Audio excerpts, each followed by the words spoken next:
నమస్తే అండి. ఆంధ్రప్రదేశ్ మరియు తెలంగాణ నీట్ ఆస్పిరెంట్స్ మరియు వాళ్ళ పేరెంట్స్ అందరికీ కూడా నమస్తే. నేను మీ Gandhi sir, Shri Chaitanya BS Rao Nagar Goshala centre, executive dean for long term and junior COE centre. ఈరోజు మీ ముందుకి చాలా ఇంపార్టెంట్ అప్డేట్ని తీసుకొని వచ్చానండి.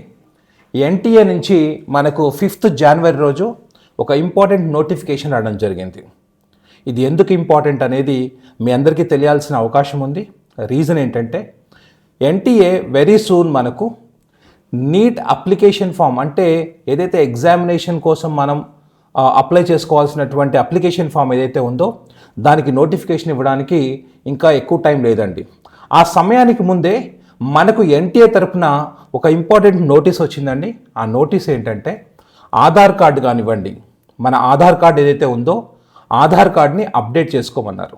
దాంతోపాటు ఎవరైతే డిజేబుల్డ్ స్టూడెంట్స్ ఉన్నారో వాళ్ళంతా కూడా వాళ్ళ యూడిఐడి కార్డ్ని, అలాగే కేటగిరీ పిల్లలు బీసీఏ కానీ బీసీడీఈ, అలాగే ఎస్సీ ఎస్టీ పిల్లలు కానివ్వండి, వాళ్ళతో పాటు జనరల్ ఈడబ్ల్యూఎస్ పిల్లలు కానివ్వండి, వీళ్ళందరూ కూడా వాళ్ళ క్యాస్ట్ సర్టిఫికెట్స్ని, లేటెస్ట్ క్యాస్ట్ సర్టిఫికెట్స్ని, రెన్యూడ్ క్యాస్ట్ సర్టిఫికెట్స్ని, రెన్యూడ్ యూడిఐడి కార్డ్ని మనకి ఏదైతే ఆధార్ కోసమో మనకు ఉన్నటువంటి పోర్టల్లో మీరు ఆ పోర్టల్కి వెళ్ళి మీరు జాగ్రత్తగా చూసుకుంటే కనుక ఇక్కడ ఎన్టీఏ వాళ్ళు ఆ పోర్టల్ లింక్ కూడా ఇచ్చారు. సో మీరు డైరెక్ట్గా ఎన్టీఏ వెబ్సైట్కి వెళ్ళి ఒకవేళ కనుక మీరు ఆధార్ని అప్డేట్ చేసుకోవాలి అనుకుంటే కనుక డైరెక్ట్గా లింక్ మీద క్లిక్ చేసి మీరు అప్లై చేసుకోవచ్చు. లేదు అంటే మీ దగ్గరలో ఉన్నటువంటి ఈ సేవా కేంద్రంలో కూడా మీరు ఈ ఫెసిలిటీని చేసుకోవచ్చు. అయితే మీరు ఇంపార్టెంట్గా దీంట్లో జాగ్రత్తగా చూసుకోవాల్సిన విషయాలు ఏంటి అంటే మీ పేరు, జెండర్, అలాగే మీ డేట్ ఆఫ్ బర్త్, వాటితో పాటు ఇంపార్టెంట్గా biometric wear ever it is necessary. మీరు జాగ్రత్తగా చూసుకోవాల్సింది ఏంటంటే name, date of birth, gender, photograph, address and biometric information wear ever applicable. కాబట్టి జాగ్రత్తగా ఈ విషయాల్ని ఒకసారి చూసుకొని మీరు వీటి మీద కేర్ఫుల్గా, ఒకవేళ ఎటువంటి మిస్టేక్స్ ఉన్నా సరే జాగ్రత్తగా వాటిని రీఅప్లై చేసుకోవడము, లేదు అంటే కరెక్షన్ విండోస్ కోసం అప్లై చేసుకొని మీకు నెససరీ కరెక్షన్స్ చేసుకొని మీరు అప్లికేషన్ ఫామ్ ఓపెన్ అయ్యే టైంకి, నోటిఫికేషన్ ఎప్పుడైతే ఓపెన్ అవుతుందో ఆ నోటిఫికేషన్ ఓపెన్ అయ్యే టైం కల్లా మీరందరూ రెడీగా ఉండాలి. ఎందుకు అంటే ఆఖరి నిమిషంలో మీరు చేసుకుంటున్నప్పుడు ఒకవైపు రివిజన్ ప్రోగ్రామ్ జరుగుతుంటుంది, మరోవైపు మీరు ఈ స్ట్రెస్లో ఉంటారు.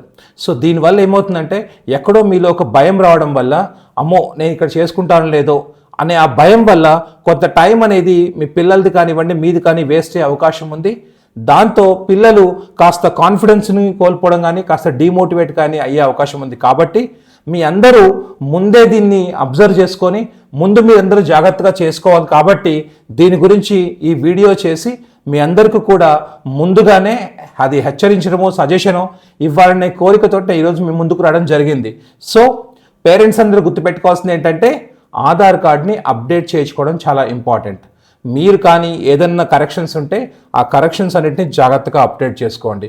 మనం చూసుకోవాల్సినటువంటి విషయాలు మళ్ళొకసారి చెప్తున్నాను: name, date of birth, gender, photograph, address and biometric wear ever it is required. Right, ఇవి జాగ్రత్తగా చూసుకోండి. అలాగే ఎవరైతే పిల్లలు ఫిజికలీ హ్యాండిక్యాప్డ్ ఆర్ డిజేబుల్డ్ పిల్లలు ఉన్నారో వాళ్ళు యూడిఐడి సర్టిఫికేట్ని రెన్యూ చేయించుకొని ఏవైతే నామ్స్ ఉంటాయో గవర్నమెంట్ నామ్స్, ఆ నామ్స్ ప్రకారం మీరు దాన్ని రెడీ చేసుకొని పెట్టుకోవాల్సినటువంటి అవకాశం ఉంది.